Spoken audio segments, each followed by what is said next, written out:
Të nderuar besimtarë dhe besimtare, prej problematikave më të rëndësishme në kohën tonë moderne, të cilat kanë prekur shoqëritë botërore, por jo vetëm, madje edhe shoqëritë muslimane, është problematika e kotësisë dhe papërgjegjshmëria në të gjitha kategoritë e shoqërisë, madje veçanërisht tek të rinjt, gjë e cila sjell pastaj produktivitetin e dobët, përhapjen e negativitetit dhe shfaqjen e problemeve të ndryshme shoqërore.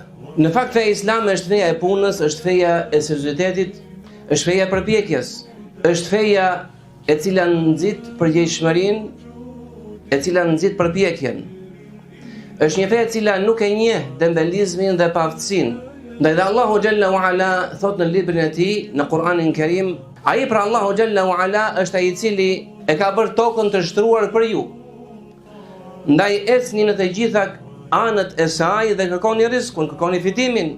Ndaj dhe dietarët thonë se porosia Allahut subhanahu wa ta'ala për të ecur në tokë, në të gjitha anët, skajet e tokës, është argument që tregon për punën, nxitjen për punën, nxitjen për fitimin, që është e kundërta e dembelizmit dhe paaftësia.